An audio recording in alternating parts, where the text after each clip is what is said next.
If you've ever heard anyone say that our thoughts create our reality and something about it kind of resonates with you, but you need some sort of tangible proof that will help solidify it in your mind so that you can believe it to then be able to create your reality with your thoughts, then stay tuned.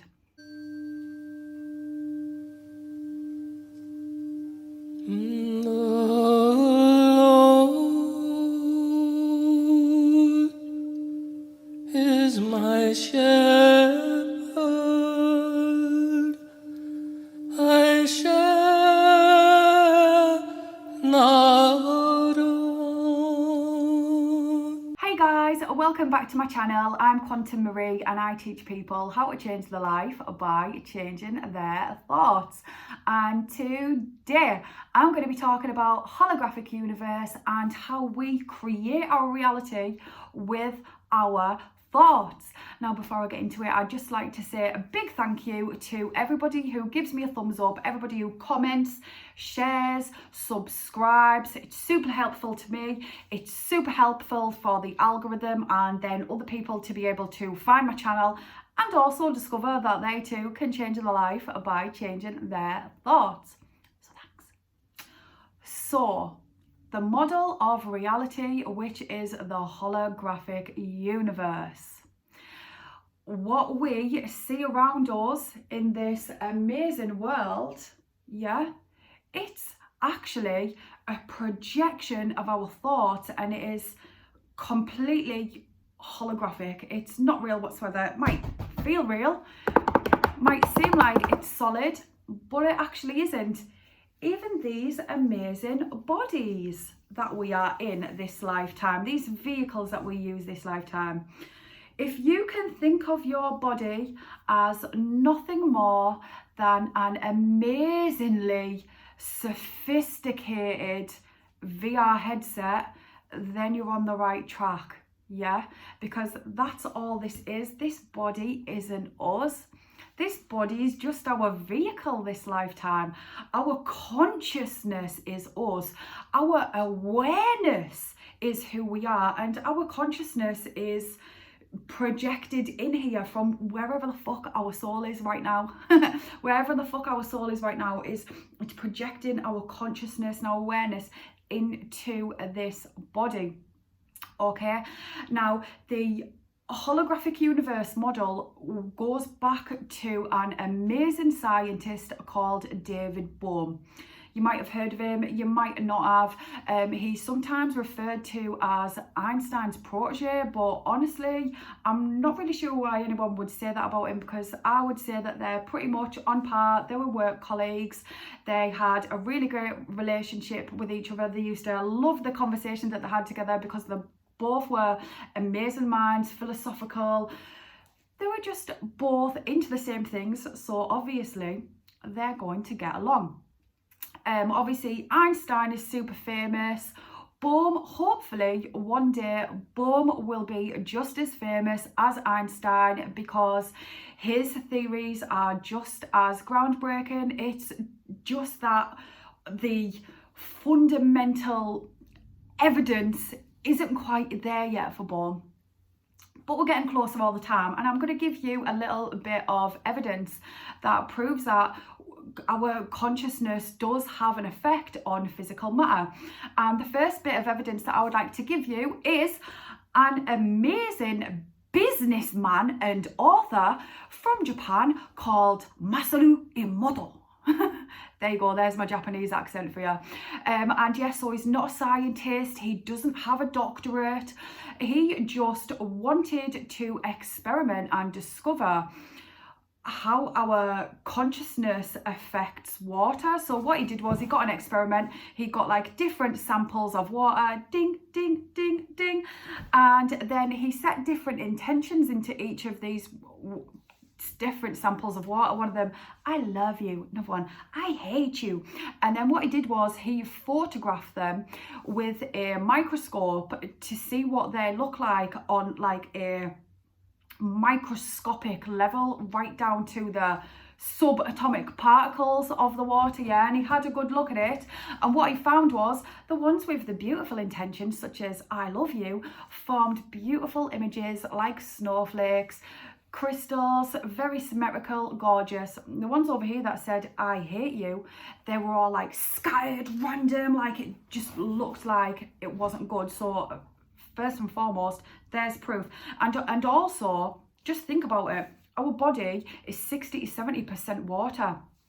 What you're putting into yourself, you can set those intentions into your own bodily waters. You can either tell yourself that you hate you or you love you. You can tell yourself that you believe in you, or you can tell yourself that you're a piece of shit.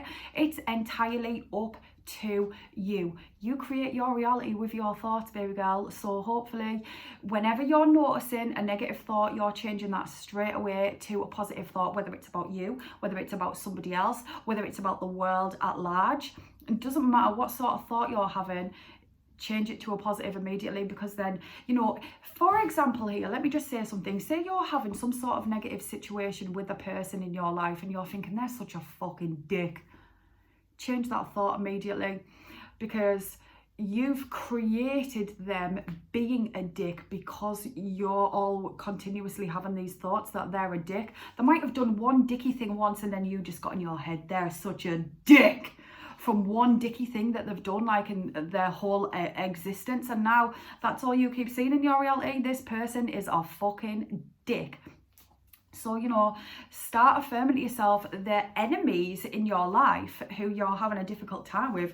Start affirming that they're a good person. Every time you're having these thoughts where you're like, oh, I can't stand them, just start thinking about sending them love instead, and you'll notice things change in your life. But anyway, I wouldn't even really focus on those things. Focus on yourself, not on other people. Focus on yourself. Now, the second piece of evidence that I want to give you that we create our reality with our thoughts is an amazing experiment called the double slit experiment. I won't go into too much detail today, but I do have a video where I talk about it.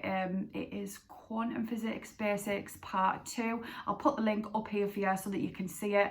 And basically, what happened in that experiment was there was imagine this is a sheet and there's two splits in it, and these are the splits here, the gaps in the sheets, and basically scientists have a special gun where it can shoot particles, and these particles were being shot at this thing, and they were basically acting as though they were a wave. But then as soon as they were observed by scientists, they started acting like particles. And it was just very odd the way that as soon as consciousness was involved and a person was observing and aware, they changed. And it's because the person is aware that they were shooting particles, so then their consciousness, because they believed that it's particles, they then turned into particles. But when no one's observing, they act like a wave. Yeah, so there's just further proof that we create our reality with our thoughts. Through the double slit experiment, we discovered that these particles, which are a wave, because everything is energy, frequency, vibration, once that person came in with their mind and said, this is just one single particle, that's what they started acting like, because that person wholeheartedly believes it, because that's what they were led to believe in school, in their education. And now, the thing about the holographic universe is it really brings together a lot of the ancient teachings from like Buddhism, Hinduism. Within Hinduism, they've got like a story. I really do apologize to anybody who might be Hindu, but they've got a story. If you know this story, you please feel free to mention it down in the comments. But I think the god might be called Urda or something like that. That could be very wrong. I do apologize if I'm saying it wrong, but basically there's like everything is interconnected with like a web, and that is how reality is. It's an interconnected web. Everything is connected, and quantum physics proves that now. So what you believe is your reality is what you get. If you believe that the universe is good, the world is good, people are good to you, you'll find good experiences. If you think that the universe is against you, things are difficult, then that's the experience that you're going to have. And the only way that you can change that is by changing your thoughts. The only way that you can change your reality is by changing your thoughts. Now, before I leave you today, I'd just like to tell you about my amazing course where you learn all about the mind, the thoughts, and basically how to change your life by changing your thoughts. It's got all the science in there. It's spread over 21 days. You can either do it self-study or you can get coaching with me. There's an amazing community of people who are already doing this course and they're changing their life by changing their thoughts. If you would like to get involved with that, I'll put the link below in the description so that you can go and find out more and join all the rest of the amazing people who are working on the mind, working on the thoughts, and they're changing their life by changing their thoughts. Mwah. See you later, guys. Namaste.